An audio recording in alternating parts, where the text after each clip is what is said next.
Bonsoir à tout le monde. Que Dieu soit béni. J'ai dit Amen à la prière du pasteur Timothée.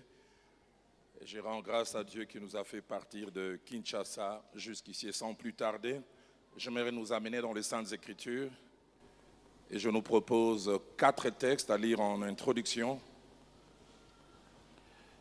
Le premier texte, c'est Actes des Apôtres, chapitre 16, 16e chapitre des Actes des Apôtres. Nous lisons le premier ainsi que le deuxième verset. Actes des Apôtres, chapitre 16. Ce sont des passages que je vais utiliser ce soir, mais je pense que je reviendrai sur cela tout au long de la semaine. C'est de Paul qu'il s'agit. Il s'est rendu ensuite à Derbe et à Lystre. Et voici, il y avait là un disciple nommé Timothée, et souligné fils d'une femme juive, et souligné bien fidèle. D'autres versions disent très attaché à Dieu, et d'un père grec. Les frères de Lystre et d'Icône rendaient de lui un bon témoignage. Lisons aussi seconde épître de Paul à Timothée au chapitre 1er, et nous lisons les versets 4 ainsi que le verset 5. Mais rappelons tes larmes et désirant te voir afin d'être remplis de joie.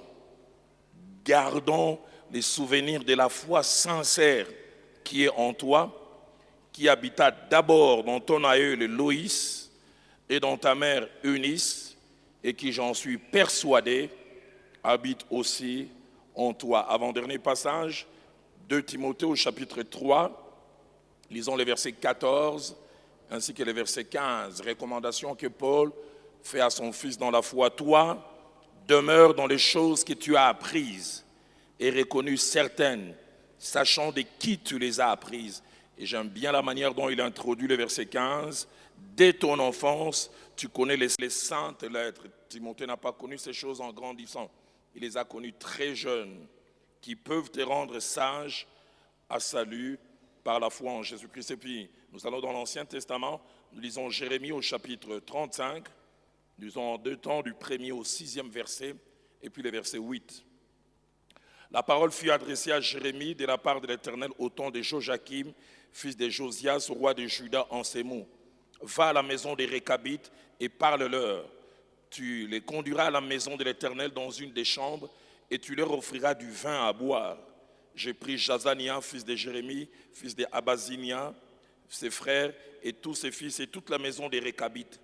Et je les conduisis à la maison de l'Éternel dans la chambre des fils de Hanan, fils de Jigdalia, homme de Dieu, près de la chambre des chefs, au-dessus de la chambre de Masséja, fils de Shaloum, garde du seuil.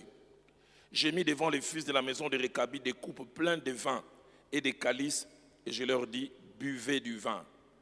Verset 6, mais ils répondirent, nous ne buvons pas de vin, car Jonadab, fils de Récab, notre père, nous a donné cet ordre, vous ne boirez jamais de vin, ni vous, ni vos fils. Verset 8, nous obéissons à tout ce que nous a prescrit Jonadab, fils de Récab, notre père. Nous ne buvons pas de vin pendant toute notre vie, nous, nos femmes, nos fils et nos filles. Les thèmes que nous abordons durant ces 5 jours, comme le pasteur l'a rappelé dans sa prière, c'est l'impact ignoré et insoupçonné de la famille dans la destinée.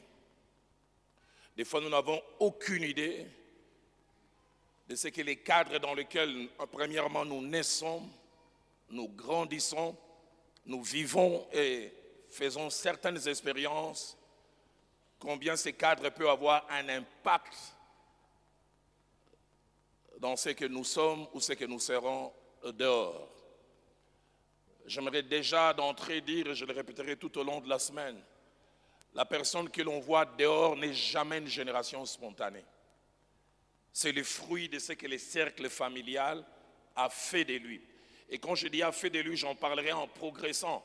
A bien fait de lui, n'a pas bien fait aussi de lui. Nous verrons tout au long de cette semaine combien de fois les manquements dans la famille, c'est des fois la société qui va payer les pots cassés. Parce que la famille n'a pas fait certaines choses. Les 3 passages que nous avons lus au départ nous parlent d'abord d'un jeune homme, Timothée, qui est devenu le pasteur d'une grande église dans la ville d'Éphèse. La ville d'Éphèse était réputée être une ville où il y avait beaucoup d'idolâtrie, mais surtout des prostitutions. Mais dans cette ville, ce jeune homme qui d'abord était célibataire a vécu dans la pureté, dans la probité morale, et il semble qu'il était très respecté. Mais la qualité de vie qu'il avait, qui a fait qu'on les respecte à Éphèse, n'est pas venue de nulle part. Acte 16 que nous avons lu, le premier verset nous dit qu'il était venu d'un couple mixte. Il avait une mère juive, mais la Bible dit fidèle, et un père grec. Les commentateurs disent que le père ne l'a pas beaucoup influencé sur le plan spirituel, mais cette mère a exercé une grande influence. C'est pourquoi quand l'apôtre Paul lui parle dans 2 Timothée chapitre 3, versets 14 à 15, il dit « Tu connais la valeur des saintes écritures, mais tu les connais dès ton enfance. » Les gens découvrent Timothée à un moment, ils se demandent d'où vient cette qualité d'homme. Ça vient du cadre dans lequel il a grandi. Et j'aime encore, je pense, mercredi ou jeudi, je reviendrai longtemps sur cela. Quand l'apôtre Paul parle de Timothée dans 2 Timothée chapitre 1er, versets 4 et 5, il dit « Je garde les souvenirs de la foi sincère ». D'autres versions disent une foi authentique. Et il dit « Cette foi habite en toi ». Mais il montre que cette foi n'est pas une génération spontanée. J'en parlerai tout au long de cette semaine. Cette foi est un héritage. Il dit cette foi sincère que je trouve en toi habita d'abord dans ton aïeul, Loïs, ta grand-mère, et plus tard dans ta mère, Eunice, et maintenant habite en toi. Combien c'est merveilleux quand le Dieu d'Abraham devient le Dieu d'Isaac et finit aussi par devenir le Dieu de Jacob. Je prie que dans ma vie, que je ne transmette pas simplement des biens meubles, immeubles, ou peut-être même des richesses à mes enfants, que je leur transmette l'une des richesses les plus essentielles, la foi en Dieu. Je prie que la foi que j'ai en Dieu ne s'arrête pas avec moi. Loïs a connu le Seigneur et elle a transmis cette foi à Eunice. Eunice ne s'est pas arrêtée là. Elle a eu à transmettre cela à Timothée. Et Timothée, ce qu'il a reçu en famille, a impacté des générations et des générations. Nous l'avons lu aussi Jérémie 35, où il est parlé de cette famille des Récabes, on les appelle les Récabites. Ils ne s'alignent pas sur les comportements de tout le monde, ils se comportent différemment. Là où les autres boivent, eux ne boivent pas, ils sont sobres. Et quand on leur demande, mais pourquoi vous ne le faites pas? Ils disent, notre Père nous a appris cela. Combien il est merveilleux dans la pratique de certaines choses des enfants qui disent, ça vient de quelque part. J'en parlerai tout au long de cette semaine. La pensée de Dieu, que nos enfants ne soient pas des débrouillards, que nos enfants ne soient pas des autodidactes, que nos enfants demain puissent brandir des richesses, des valeurs, en disant, ça c'est papa qui m'a appris ça c'est maman qui a eu à m'apprendre cela. Et ce soir en introduction, je parle simplement de but et des raisons d'être de cet enseignement. Pourquoi un tel enseignement et surtout pourquoi un tel thème? 9 raisons. Et je vais m'arrêter ce soir-là parce que je vais simplement poser les fondements sur lesquels nous allons bâtir à partir de demain. Le premier but et la première raison d'être de cet enseignement, c'est nous ouvrir les yeux au travers des Saintes Écritures et des exemples bibliques sur la vraie pensée de Dieu, sur les couples, sur la parenté et sur la famille. Nous allons voir c'est quoi être marié. Qu'est-ce que Dieu a voulu en instituant le mariage entre les conjoints? Pourquoi Dieu a-t-il institué un cadre appelé d'abord mariage et plus tard famille? Qu'est-ce qu'il attend de ceux qui composent les couples et finalement ceux qui composent la famille? Qu'est-ce que Dieu attend des parents? Nous allons voir cela tout au long de cette semaine. Dans Proverbes chapitre 6, au verset 23, la Bible dit « Les préceptes est une lampe et l'enseignement est une lumière ». Et ces enseignements qui cachent des préceptes vont nous éclairer sur les attentes de Dieu, sur les couples, sur les parents et sur la famille.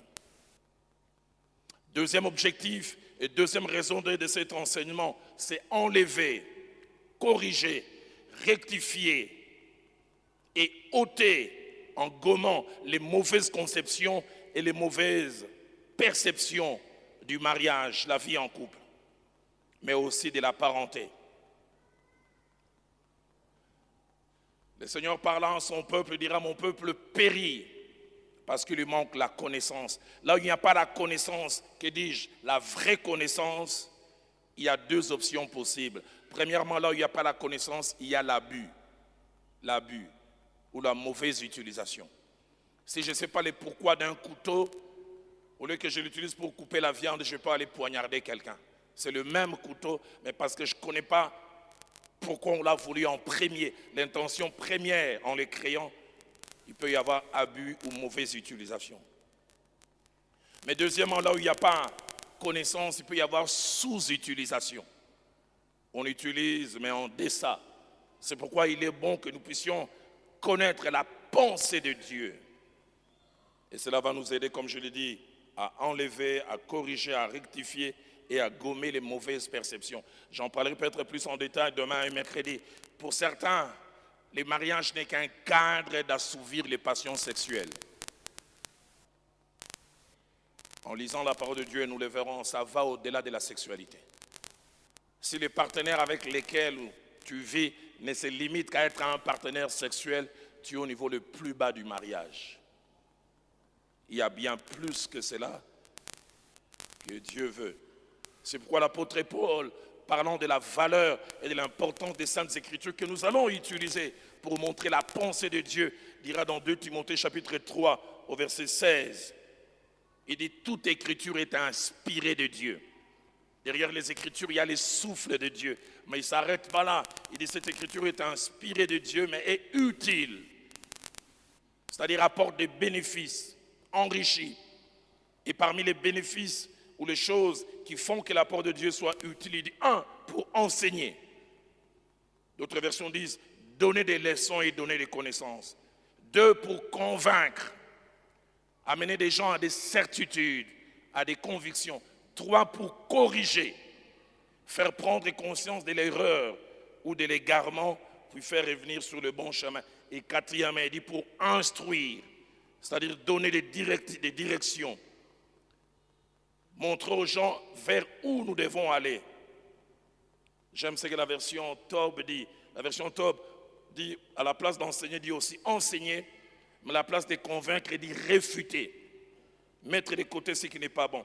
À la place de corriger, il dit redresser. Et à la place d'instruire, la version Tob dit éduquer.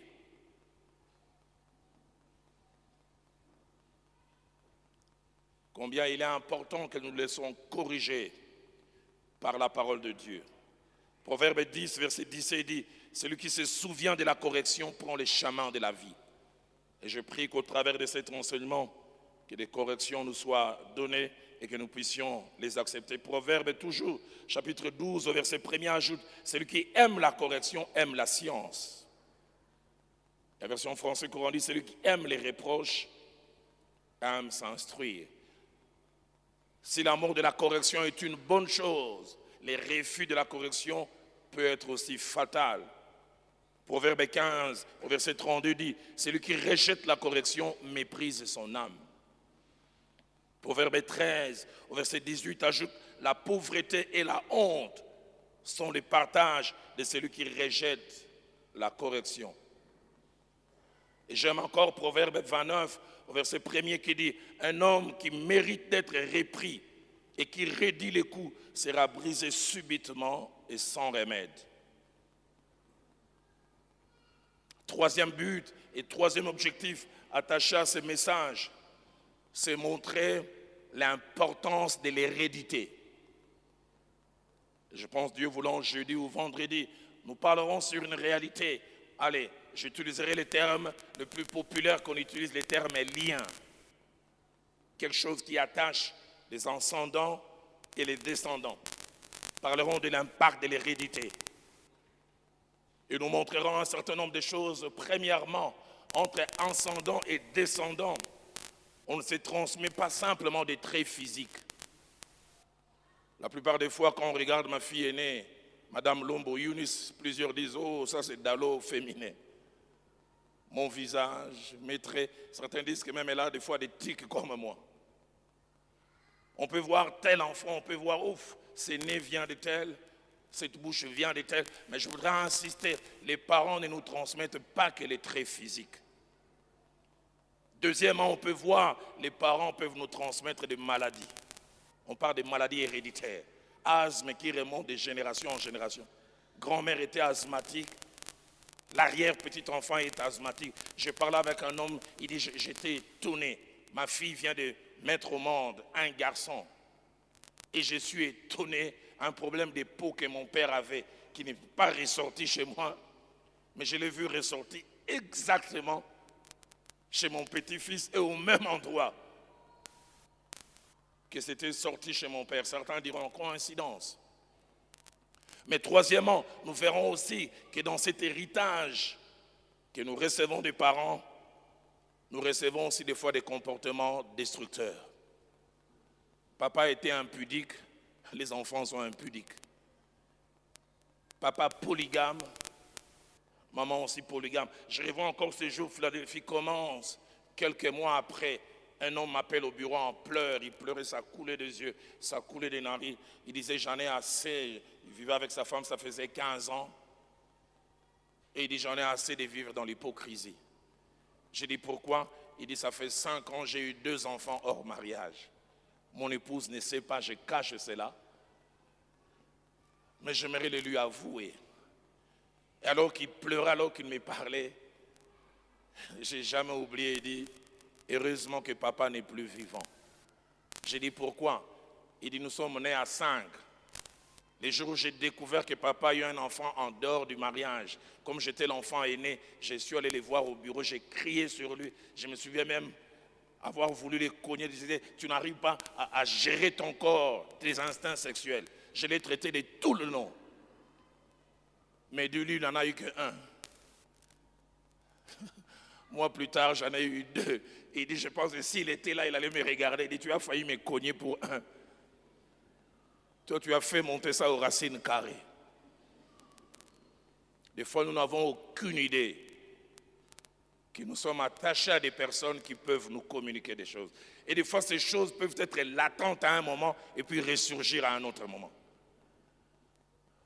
J'ai parlé avec un homme qui aujourd'hui s'est converti, il est venu me voir et dit, va parler à mon fils. Il dit, votre maman a été la première femme de ma vie. Jusqu'à 40 ans, je n'ai jamais triché. Mais à 45 ans, j'ai eu comme des vertiges. Et je commence à sentir qu'il est converti, mais au même âge, sa femme me dit qu'il commence à connaître les mêmes choses. Alors toi qui es intelligent, logique, tu me diras coïncidence. Coïn quoi? Mais ce papa-là a compris qu'il y a une force spirituelle. Des fois, des forces spirituelles programmées. Ça va réagir à telle période. Et durant toute cette semaine, nous voulons arrêter aussi ces choses. Maman a divorcé, des fois pour un rien. Tu penses que c'est simplement du passé. Les cousines en famille qui ne se marient pas ou qui se marient font des allers-retours. Dans 1 Pierre chapitre 1er, au verset 18, nous parlerons de cela tout au long de la semaine. L'apôtre Pierre parle de la vaine manière héritée de nos pères. Ils ne nous transmettent pas simplement les traits physiques.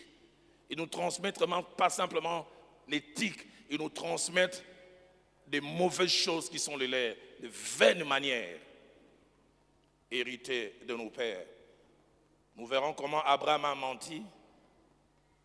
Isaac est venu mentir aussi. Et Jacob a amené les mensonges aux racines carrées. Nous verrons comment David a été un homme qui ne savait pas résister devant les femmes. Lui a été champion d'Afrique. Mais quand son fils est venu, Salomon, champion du monde, avec autant de nombre de femmes, et nous rigolons, mais il est important que nous prenions conscience de ces choses. Des gens qui réussissent bien dans les affaires, dans les ministères, jusqu'à ce qu'ils aient 50 ans, et sans explication, ces affaires qui étaient stables commencent. Et j'aime souvent quand j'enseigne, je dis il y a des choses pour lesquelles nous n'avons pas besoin de révélations. Nous avons simplement besoin d'ouvrir les yeux et d'étudier nos familles. Papa a vécu comment? Les oncles ont vécu comment? Et tu sais voir, ce sont les mêmes démons qui vont me poursuivre. Et il est bon de les combattre au bon moment et de la bonne manière. J'en parlerai beaucoup tout au long de cette semaine. Cette phrase qui revient beaucoup dans le livre de 1 roi, 2 rois. Et aussi dans les livres des Chroniques, on dit il marcha dans les voies de ses pères. Ses pères, il n'était pas là quand les pères étaient là, mais il reproduit les mêmes choses. Quand j'ai préparé cet enseignement, quelque chose m'a frappé, m'a interpellé. C'est 2 Chroniques chapitre 22, verset 11. Il dit, il marcha dans les voies de la maison d'Akab. Il y a des voies, des fois, qui sont attachées à une maison. Ceux qui descendent d'Akab se comporteront de telle manière. Et combien il est bon que nous puissions voir ces choses. 5e objectif, attaché à cet enseignement, nous parlerons de l'héritage, la valeur de l'héritage du nom. L'héritage du nom. Nous allons montrer combien, des fois, il faut du temps pour bâtir un nom. Derrière le nom, je parle de la réputation. Il faut du temps.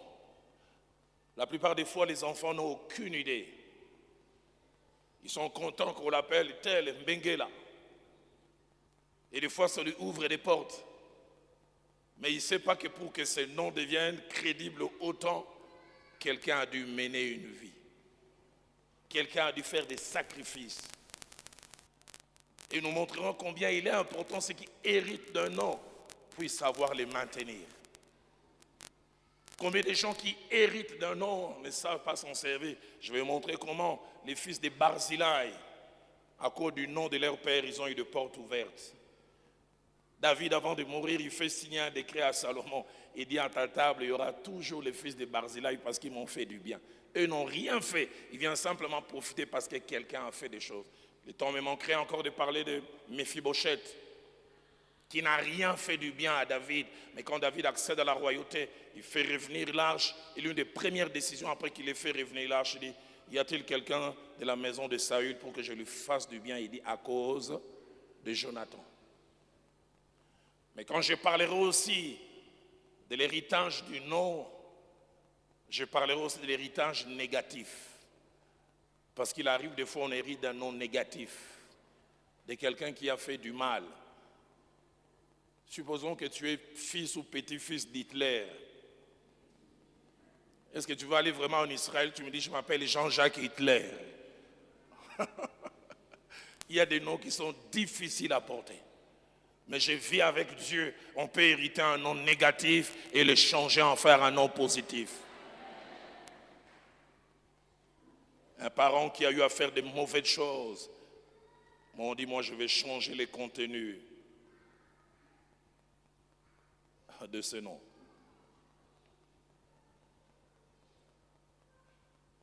Sixième objectif attaché à cet enseignement, si ma comptabilité est bonne, c'est montrer la qualité, plutôt la gravité, j'allais dire, la gravité des conséquences attachées à l'échec dans l'éducation. La gravité des conséquences attachées à l'échec dans l'éducation des enfants et au manquement dans le domaine familial. Nous verrons 3 conséquences. La première conséquence, c'est que c'est la société qui va payer les pots cassés. Avec mon arrière-plan un peu, en tant qu'étudiant, j'ai eu en 2e gradué un cours de criminologie. Et c'était la période où je venais de me convertir. Et quand j'avais ce cours, j'ai quitté chaque fois en pleurant, mais en même temps je disais, Seigneur, aide-moi à être un parent responsable. Durant ces cours, on s'est rendu compte que 9/10 des criminels l'étaient à cause du manquement en famille. 9/10, voleurs à main armée. On peut se demander comment quelqu'un peut rentrer dans une famille, viol, grand-mère de 80 ans, petit enfant. La plupart des fois, il y a eu un manquement. Une jeune fille est tombée enceinte. Il est allé dire à ce jeune homme lui dit, est-ce qu'à part Ngaye, tu n'avais pas d'autres copains? Un enfant naîtra sans qu'il y ait l'amour paternel, sans qu'il y ait toute cette chaleur et tous les manquements que cette personne va vivre, la société finira par payer les pots cassés. Dans 1 Roi chapitre 1, versets 5 à 6, tout un royaume est secoué. Tout un royaume et en débandade. Et même des gens ont failli mourir. Parce que Adoni-Jassé a voulu se proclamer roi. La Bible dit, il fut rempli d'orgueil et il voulut se proclamer roi. Et la Bible montre les raisons. Pourquoi? Parce que toute sa vie, son père ne lui avait jamais fait des reproches. Un sauvage, David ne l'a jamais dressé. Il pensait que cette absence de dressage va seulement rester dans le cadre familial. Mais plus tard, toute une nation est perdue parce que quelqu'un a raté des choses à la maison. Je vous ai relaté cette histoire ici. Un ami à moi, il dit, il est dans un parc à Paris, assis calmement, en train de prendre du beau temps. Vous savez, en Europe, ils aiment bien. J'aime bien les termes qu'ils utilisent. Nous voulons profiter du soleil. J'ai dit, venez ici, vous allez voir combien le soleil va vous griller. Et il était dans ce parc, il voit un homme avec une femme et leur enfant de 5 ans. Et l'enfant lâche les mains des parents. L'ami me dit, moi, dans Okindo, qui tourne, on a commandité. Il vient, il me donne un bon soufflet, une bonne gifle. Les temps qu'il réalise, les deux parents viennent. Non, ne sois pas choqués. Nous, on a fait grandir nos enfants sans limitation parce que les limitations inhibent les enfants. On les a laissés se comporter comme ils veulent. Il dit, ah, c'est vrai. Il dit, est-ce que vous pouvez m'amener votre enfant? Lui, il avait 42 ans. Il amène l'enfant, il donne une bonne gifle, même le sang commence à couler. Ce papa dit, mais comment tu réagis comme ça? J'avais oublié de vous dire, mes parents aussi m'ont fait grandir sans inhibition.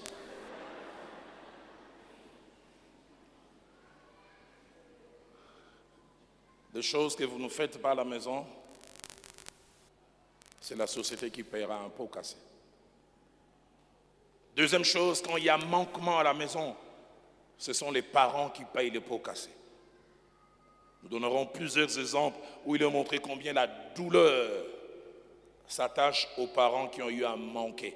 1 Samuel chapitre 2, verset 12, verset 17, verset 22 et 23 nous montre la douleur et même la honte du sacrificateur Élie.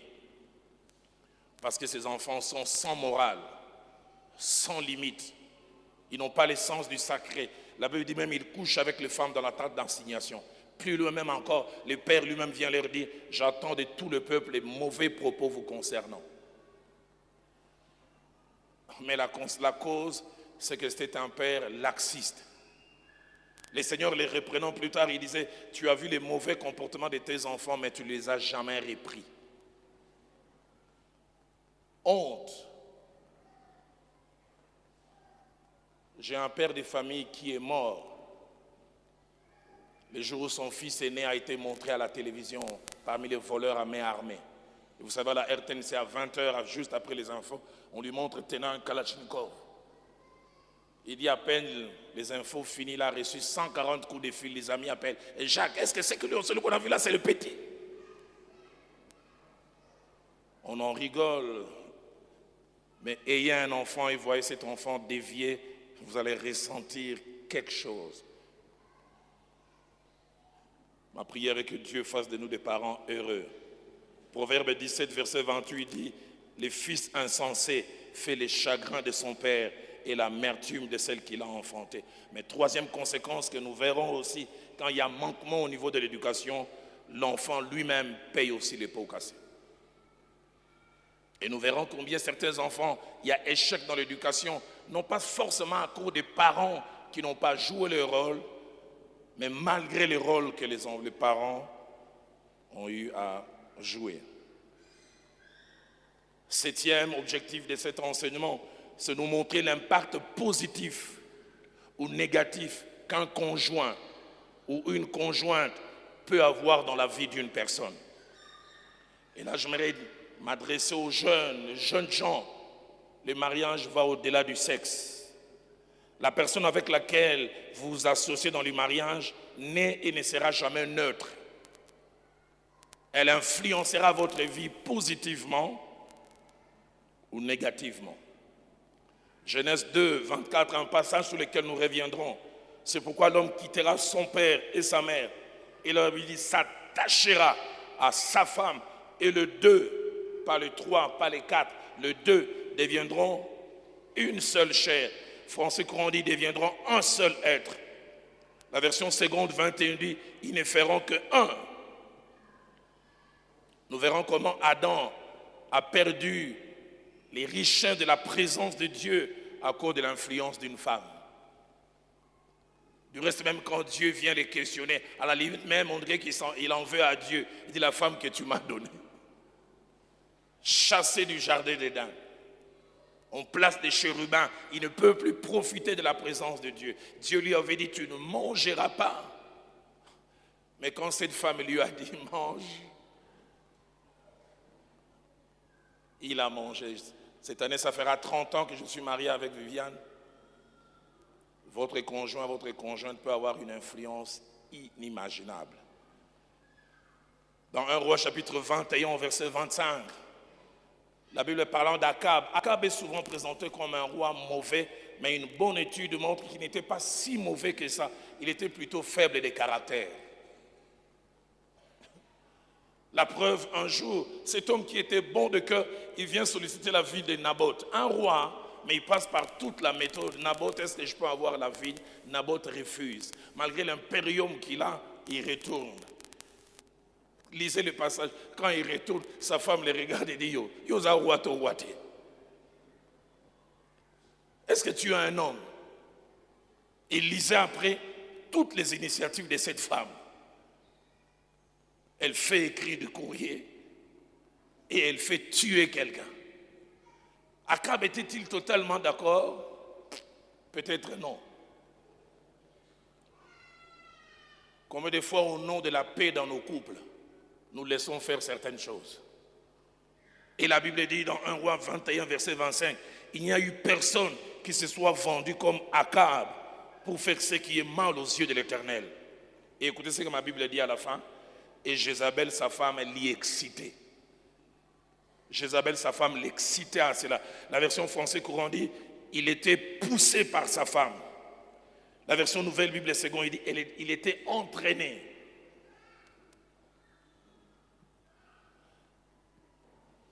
Un homme de Dieu qui était intègre et qui ne manipulait pas les gens pour avoir l'argent. Un jour, il est venu me voir au bureau en pleurant.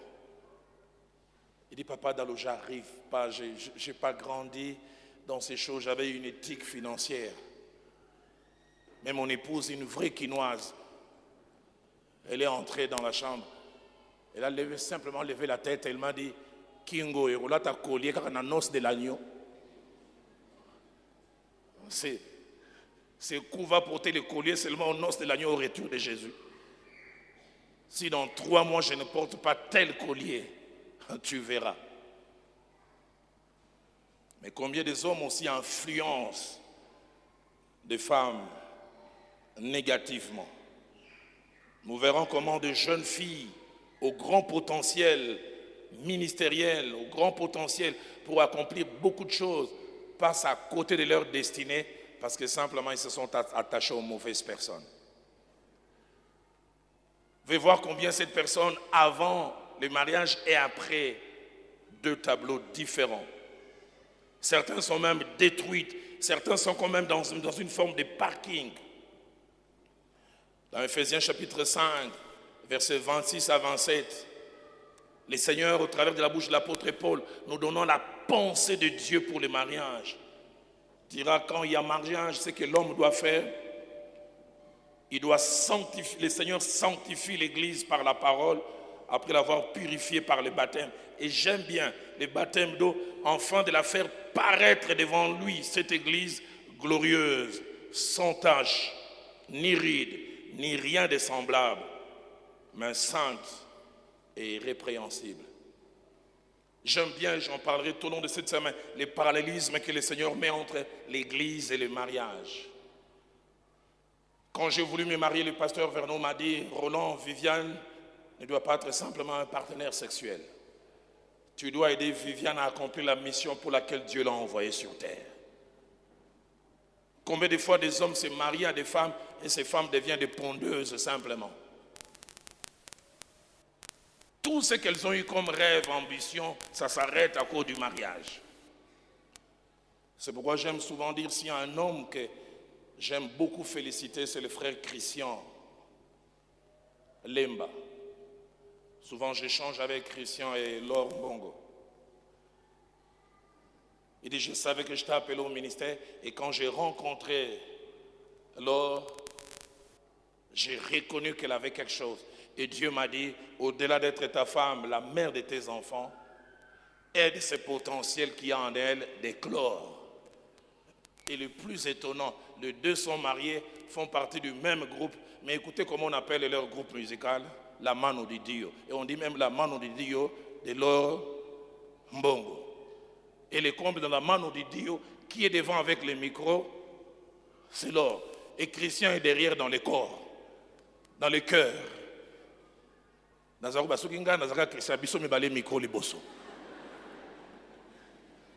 Mais il reconnaît l'appel principal est donné à telle personne. Et j'aimerais l'aider. Que Dieu te donne un mari qui va t'aider à devenir meilleur. À faire sortir les meilleurs qui ont en toi. Pas quelqu'un qui te bloque. Pas quelqu'un qui t'arrête. Nous verrons qu'il y a plusieurs sortes de mariages. 3 principalement. Il y a des mariages qui font des partenaires simplement des co-voisins. C'est-à-dire la chose qu'ils ont en commun, c'est qu'ils partagent un espace géographique. Co-voisins. Pas de complicité dans les rêves, pas de complicité dans les projets. Et deuxième niveau, c'est des simples partenaires sexuels. C'est le seul domaine où ils s'entendent. Et troisième niveau, des vrais collaborateurs. Des vrais partenaires de vie. Et c'est ce que Dieu veut. Et nous en parlerons quand nous montrerons comment quand David, plutôt Moïse est appelé à aller libérer le peuple d'Israël. Alors qu'il est en route, Dieu l'attaque, Dieu veut les tuer. Dieu merci, il a une femme spirituelle qui connaissait la révélation attachée à la circoncision. Moïse a oublié ça, mais Séphora connaissait cela. Donne-moi une femme qui soit comme Séphora, qui me sauve là où on veut me tuer. Et c'est elle qui pratique la circoncision et donne-moi une femme comme cette merveilleuse femme des Proverbes 31 de qui elle dit elle fait du bien à son mari et elle fait cela tous les jours de sa vie. Donne-moi une femme qui vient m'apporter un plus. On ne parle pas beaucoup de cette femme, mais la femme de Pilate. Sans son apport, son mari se serait encombré d'un crime dans lequel Dieu ne voulait pas qu'il soit dedans. Elle avait l'essence des choses spirituelles, une païenne peut-être, mais elle avait l'essence des choses spirituelles.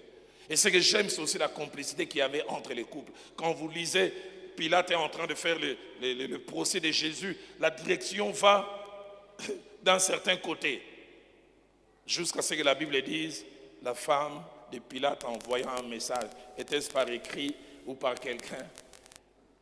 Et dit, n'entrez pas dans l'histoire de ces justes, car cette nuit je n'ai pas dormi.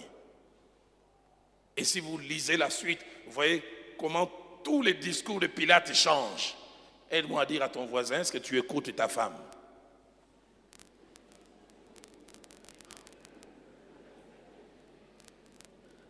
Elle a quelque chose en plus qu'elle a pu apporter et c'est ce que Dieu veut.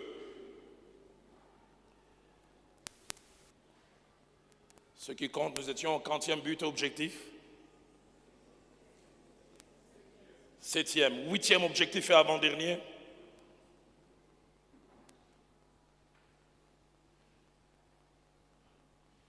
C'est nous ouvrir les yeux sur les stratégies ainsi que les méthodes du diable pour fragiliser et détruire les familles.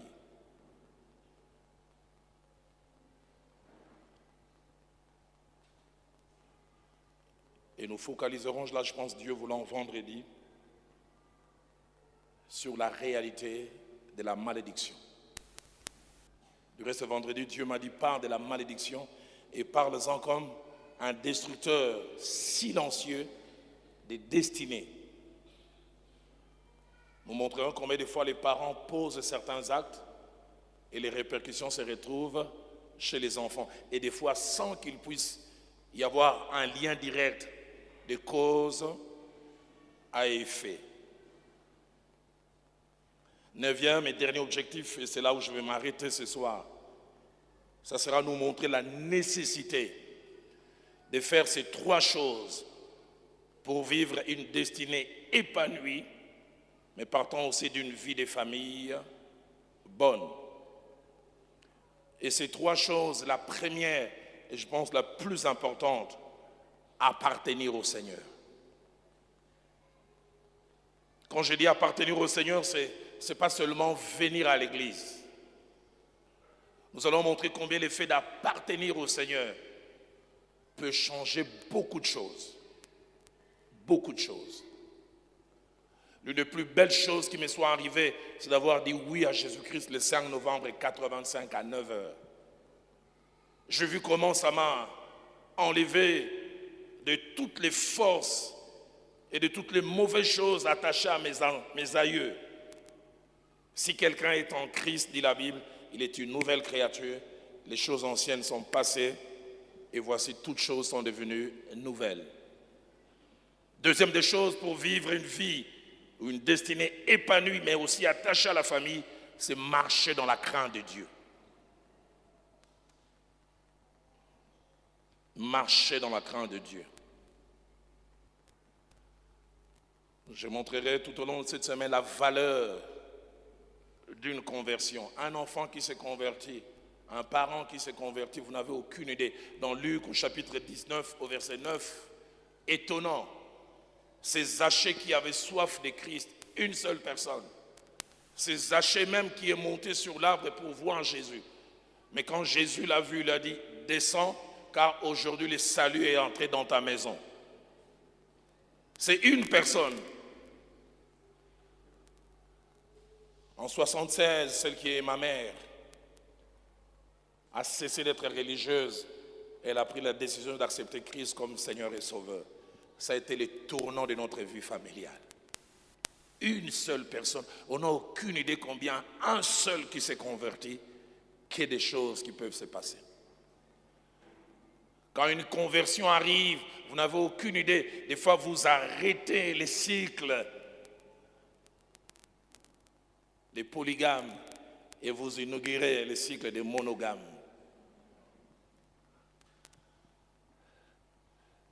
Quand j'ai grandi, mon père, je le voyais lucide simplement à 6 h quand il sortait.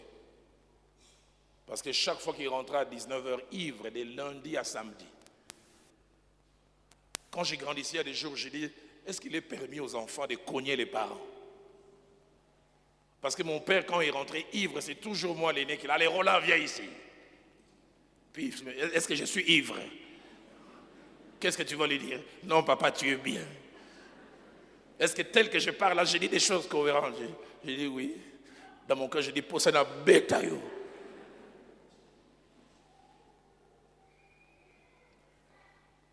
J'ai été la dernière génération des ivrognes. Mes enfants n'ont jamais vu un homme ivrogne et ne le verront jamais. À cause de l'ivrognerie de mon père, en grandissant, je me demandais si mon père, au-delà d'enseignant, s'il n'était pas boxeur.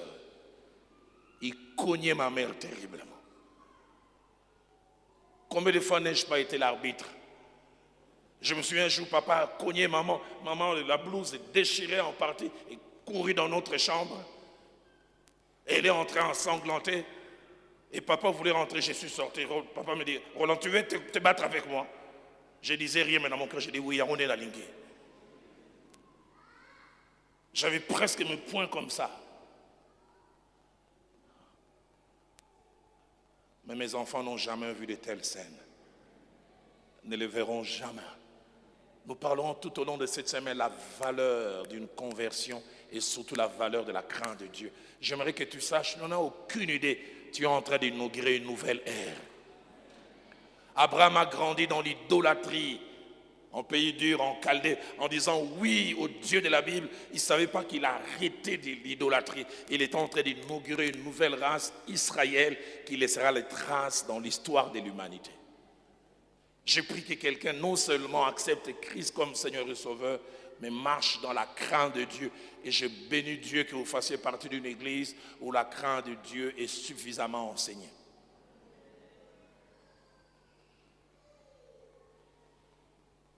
J'ai appris à dire aux amis, j'ai étudié avec certains à la faculté de théologie, d'autres je les ai rencontrés. Je dis, quand tu écoutes un homme 10 fois, et toutes les 10 fois il ne prêche pas sous la crainte de Dieu, comment tu vas te poser des questions? Et quand vous avez une église où ces choses sont enseignées, soyez heureux.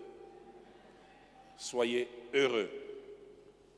Mais troisième et dernière chose qui nous aide à vivre une destinée épanouie attachée à la famille, c'est servir le Seigneur. Il n'y a pas de plus grand bénéfice que de servir Dieu.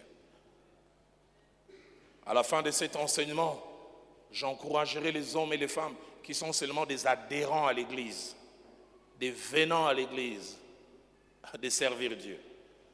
Parce que votre service pour Dieu, au-delà de tout ce que Dieu peut vous révéler comme dividende, peut toucher votre famille. J'aime quand Isaïe chapitre 54, au verset 13, il est dit, tous vos enfants seront disciples de l'Éternel. Simplement parce que vous les servez, ils seront disciples de l'Éternel. Et la fin du verset dit, grande sera leur prospérité. Ils vivront des choses parce que quelqu'un sert Dieu. Votre service pour Dieu peut avoir de l'influence sur le destin de vos enfants. Leur réussite sur le plan scolaire, leur réussite sur le plan académique, plus tard leur réussite sur le plan professionnel et même la qualité de leur mariage. Je voudrais encourager quelqu'un, cesse d'être un chômeur dans l'église de Dieu. Aide-moi à poser la question à ton voisin, est-ce que tu es chômeur ou tu travailles?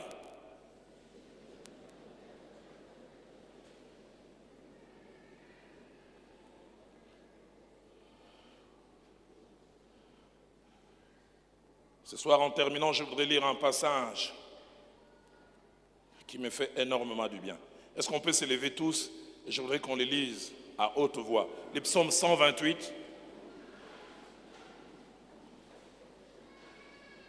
Psaume 128. Nous lirons du 1er au 4e verset. Psaume 128. Du 1er au 4e verset. Psaume 128. J'entends le bruit des feuilles qui bougent encore.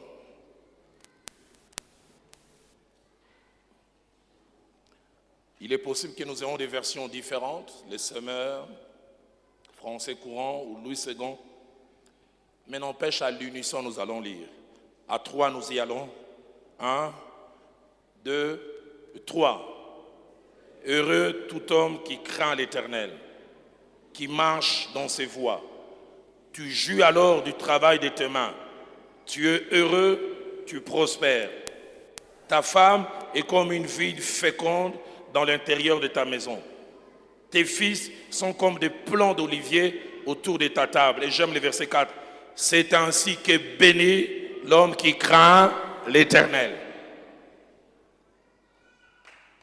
Est-ce qu'on peut acclamer les seigneurs? Je voudrais qu'on les relise encore. Il y a la crainte de Dieu d'un côté et cette crainte a des effets sur la destinée. Ta femme est bénie, elle a une qualité de vie. Tes enfants, pareil. On va y aller encore. 1, 2, 3.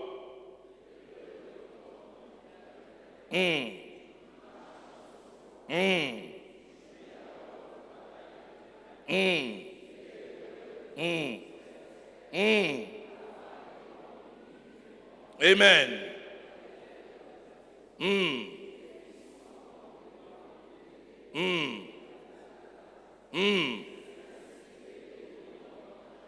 Alors tape-toi la poitrine, tu dis, c'est le genre de vie que j'aimerais mener. Tape-toi encore la poitrine, c'est le genre de bénédiction que je désire. Est-ce qu'on peut acclamer les Seigneurs ce soir? Je prie à la chorale de prendre place un petit moment. Est-ce qu'on peut mieux acclamer les Seigneurs? Restons debout.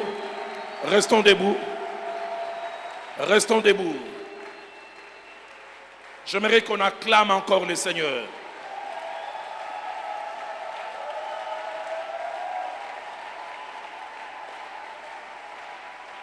Est-ce qu'on peut y associer des clameurs?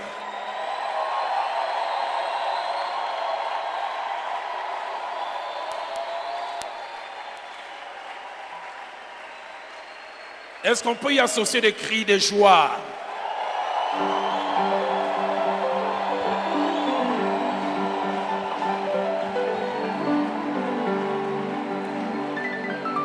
Est-ce qu'on peut y associer des mololo?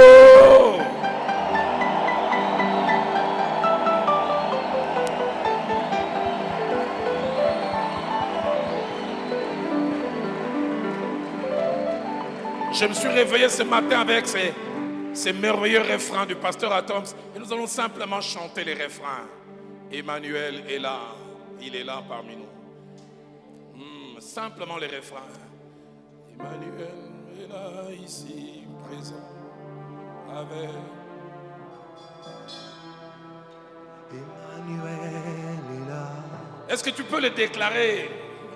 Il est là et il sera là tout au long de cette semaine. Emmanuel est là, ici, présent, avec moi. Emmanuel. Emmanuel est là. Il est là, il est là. Il est là, Emmanuel est là, ici, présent, avec moi. Alléluia. Emmanuel. Est-ce qu'on peut le déclarer? Je le crois. Emmanuel est là. Emmanuel est là, ici, présent, avec moi. Oh, Emmanuel. Oh,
Alors que les instruments continuent à jouer, nous prions dans ces trois directions. La première direction, il y a des hommes et des femmes qui lèvent les mains comme moi, qui bénissent Dieu d'avoir eu un environnement familial équilibré. Des parents qui craignaient Dieu, des parents qui ont eu à transmettre des valeurs. J'entends quelqu'un dire: Seigneur, merci pour ma mère, merci pour mon père, merci pour ces cadres qui a fait que je sois l'homme que je suis, merci pour ces pères responsables que j'ai eus. Mais j'entends une deuxième direction des prières. certains qui disent, Seigneur, aide-moi à ne pas faire vivre à mes enfants ce que j'ai vécu. J'ai été un autodidacte. Je suis rentré dans la vie pratique, mariage et ailleurs, avec plein de manquements, des fois qui posent des problèmes dans ma relation avec mon mari, avec ma femme, et même dans mon rôle de parent. J'aimerais que mes enfants vivent différemment. C'est que je n'ai pas reçu, que mes enfants les reçoivent. Et la troisième et dernière prière que j'entends, Dieu m'a dit d'en parler, je pense, le jeudi. Vous avez vécu dans des familles dysfonctionnelles, des familles qui vous ont détruit. Ceux qui vous devaient vous donner l'amour vous ont rejeté, vous ont écrasé. Et cela impacte négativement l'homme et la femme que vous êtes devenus dans la société. Votre mari en paye les pots cassés. Votre femme en paye les pots cassés. Mais vous dites aussi, Seigneur, guéris-moi parce que je sais que tu es le réparateur de brèches. Mais tu dis aussi, Seigneur, que les enfants que j'ai ne soient pas des répétitions de ce que j'ai été. J'aimerais que nous puissions durant 5 minutes prier dans ces 3 directions.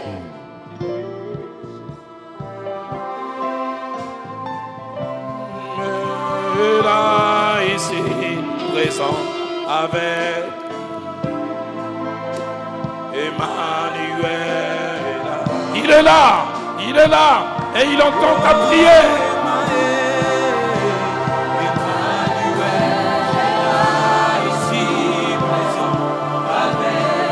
Alléluia.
À ce merveilleux refrain qui avait chanté juste avant que je ne prêche, monte dans mon cœur, Yeshua, Yeshua,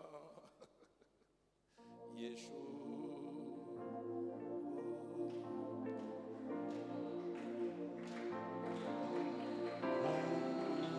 Yeshua veut dire le sauveur.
faisons le geste barrière, tu peux avoir ta main sur l'épaule de ton voisin.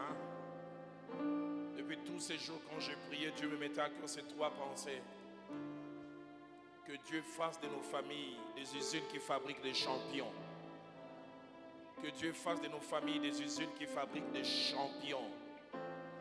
Et tout à l'heure, tu prieras pour ton voisin, ta voisine, en disant, Seigneur, qu'il soit, qu'elle soit, ou qu'elle devienne ou qu'il devienne un responsable des familles, que dans sa famille, ce soit un endroit qui fabrique des champions. La deuxième prière que nous allons faire, c'est par rapport à notre église. Seigneur, donne-nous notre église soit une église où il y a des familles fortes, des familles équilibrées, avec des couples soudés, des couples qui influencent positivement les enfants. Et dernière prière que nous allons faire, et là j'inviterai, avec la permission du pasteur Timothée, le pasteur Fabrice, il va venir, il va prier pour cet enseignement. C'est ce que nous n'avons fait que poser les fondements. Demain nous parlerons de la pensée biblique sur la famille. Est-ce que tu peux prier pour ton voisin, ta voisine que tu tiens à l'épaule? Élève ta voix pour lui.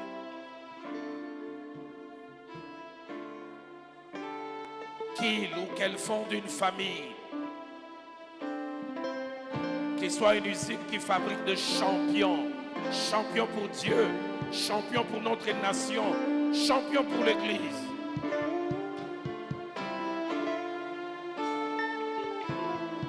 Et n'oubliez pas de prier pour le centre missionnaire dans le film Lubumbashi.